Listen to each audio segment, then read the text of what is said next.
Hey everyone, Scott here to discuss A Quiet Place, Day 1, starring Lupita Nyong'o, Joseph Quinn, Alex Wolff, and Jimon Hounsou, directed by Michael Sarnowski, something like that. I forget how you, excuse me for saying that wrong.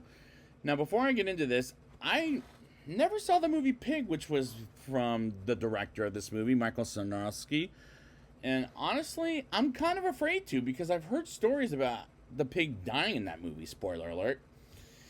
But I did go to this one twice because I like this series more than maybe what that movie might have to offer. But let's get into this movie. We start off in a hospice in New York City where Samira, or Sam for the rest of the show, played by Lupita Nyong'o, who's a terminally ill cancer patient, as she's in a group of meeting as she brings everywhere her cat Frodo, and I couldn't help but Lord of the Rings when I hear the cat's name. And she hates life and reads a speech about how she hates life, and I'm not going to say the word because it's a PG-13 rated movie and I want to keep it that way. And her care worker named Ruben, played by an unrecognizable Alex Wolff, asks if Sam wants to go to Manhattan, and she reluctantly says yes, as long as they get some New York pizza after a puppet show. And I like the character Lupita Nyong'o plays, as she's reluctant about life as her art grows on me by the time the credits roll for the first time. And same goes with the second viewing, and we don't get much screen time from Ruben, and I was worried this whole movie whether Frodo was going to live or die in this movie, as I'm an animal lover, except for coyotes, as those things are evil in my opinion. Meanwhile, we meet Henry, I'm going to call him, from the second part, and returned by Jimon Hounsou. And he has a family being introduced to Frodo before the puppet show begins, which was reminding me of Pinocchio on a balloon, which was an interesting choice as Sam walks out of the puppet show for some air, and Sam is upset because she wants to have some New York pizza, and she can't, and that's going to be a MacGuffin of the movie, and I like that she wants to make that choice just for New York pizza. The city, and don't get me wrong, I love pizza so much, it's my favorite food of all damn time. The city sees a meteor-like object, and shortly afterwards, a hostile extraterrestrial creature beginning to attack people based on the sight of sound as Sam gets knocked out unconscious. And the title of the movie comes up on screen as this may be the best scary sequence of the movie,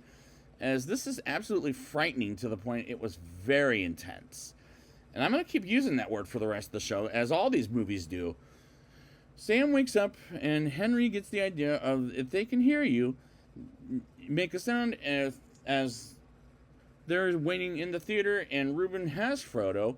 the cat, and leading to believe Sam wouldn't make it alive, and the helicopters come to the creatures, and the creatures are nearby, and Frodo tried to get out of the building, and Frodo comes back inside of the theater as it made a sound, and a creature comes in, wondering where it came from, and it almost kills Ruben, until another helicopter comes by, and Sam rescues Frodo, and the creatures run as the group rather intensely. And when it gets quiet like this, I had to breathe quietly to the point I was scared for my life. Like, if I were in this world, and I was loud, and I'm a loud person in general, I would be dead if I were quiet like the way this movie tells me to do so.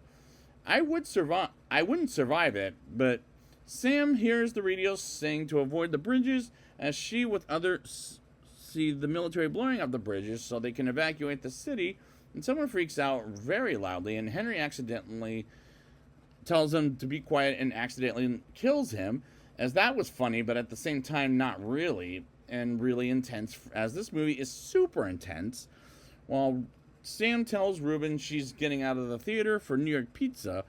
as she wants to eat something, as that's going to be the MacGuffin of the movie. And suddenly a loud tractor noise goes on, and a creature hears it and comes to it as Ruben turns it off and accidentally rips his shirt and gets killed. And when it popped out of nowhere, it scared the hell out of me, as this movie does quite a few times, and that's very hard to do to me in a horror film. And I credit the original story from John Krasinski, as Sam gets out of the theater while Henry is asleep, and first Sam gets a bag as well as getting the cat some food, and feeds her near a fountain. And I gotta say, this is a cute looking kitty cat, as Frodo the cat steals the show for me, in my opinion. Sam sees a couple of kids under the waterfall at the fountain. He gives the two kids some food as a helicopter comes by and says the creatures can't swim, and Sam with the two kids hide under the subway sign as something from a building falls down, and they can easily get out of there, and they see people walking in a trail, to get on a boat to get them out of there, and Sam tells the two kids to go with the people to the boat as the creatures come by, and Frodo once again runs away while Sam is stuck on a car, and she eventually gets out of there, and Frodo finds a man named Eric, played by Joseph Quinn, who's going to be not only in the new Gladiator film I'm going to be reviewing later this year, but in the MCU coming up as he's the Thing in the new Fantastic Four movie,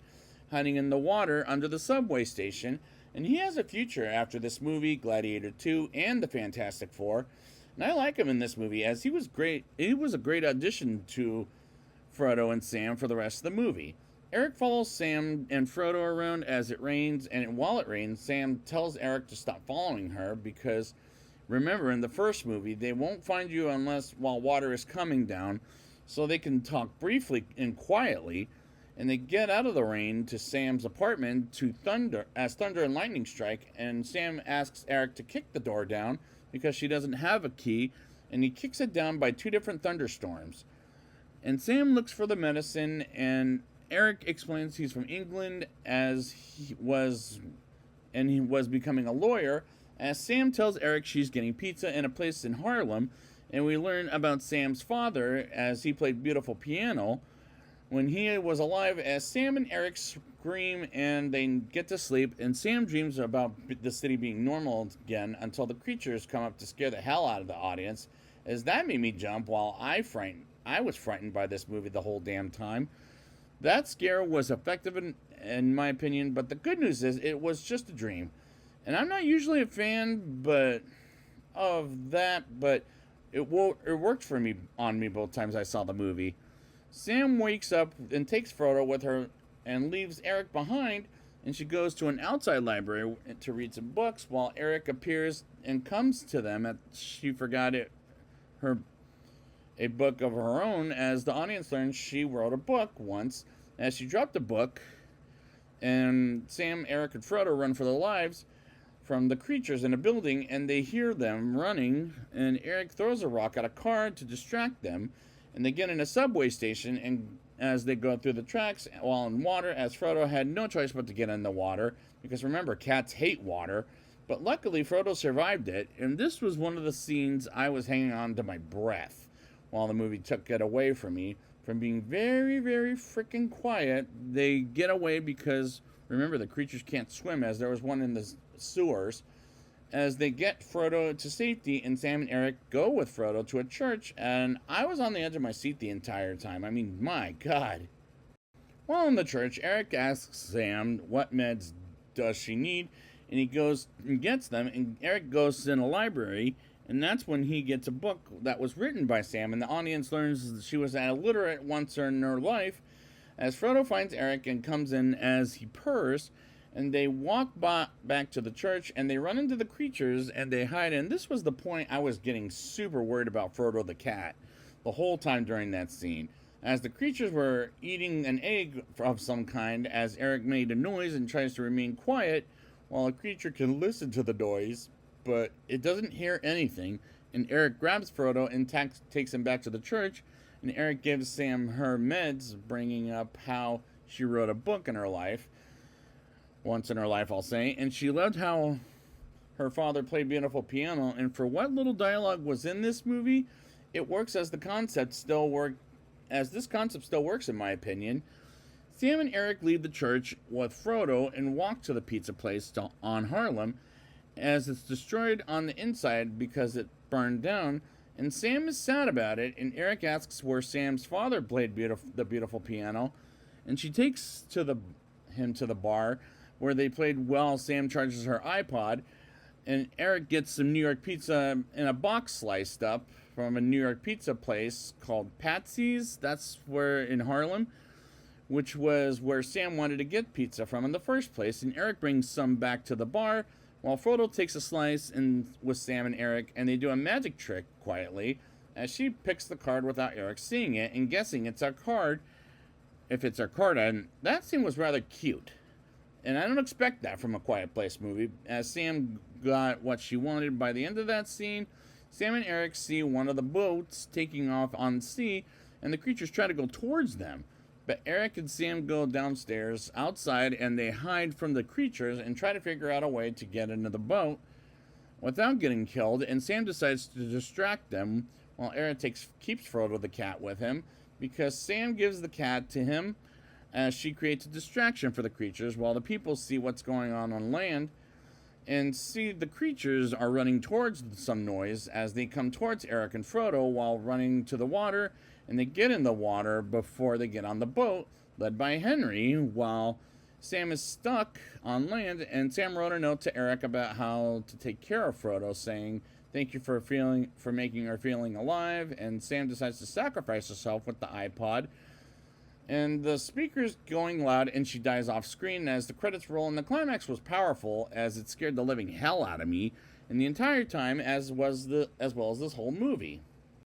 Now it's time for my rating. I'll give this movie a 8.7 out of 10. I like the characters as we see their arc by the end of the movie, and I like a returning G.B.M.H, and Joseph Quinn has a future after this movie, becoming the Thing in the MCU version of the Fantastic Four and an upcoming Gladiator 2. We'll see what he does there.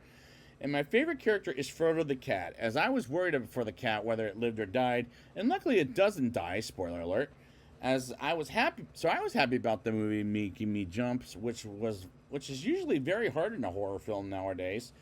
There were times I was trying to breathe and very quietly, like this movie took my breath away, as it was that frightening, as I was frightened the whole damn time. And the concept still works for me, as it's still intense, and the performances are terrific as people have to remain quiet with those creatures are still around. There were times it got super tense, like if I was in that world, I was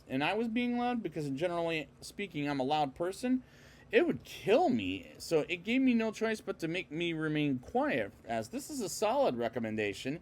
to you, and not only see this movie but remain quiet the entire time, as these movies are powerful to making you be very, very freaking quiet, as this was a great intense movie, while not quite as good as the first Quiet Place, but better than the second one in my opinion, but still an enjoyable prequel. So I'd like to thank you guys for joining me and for a Quiet Place return, and until we ever get part 3,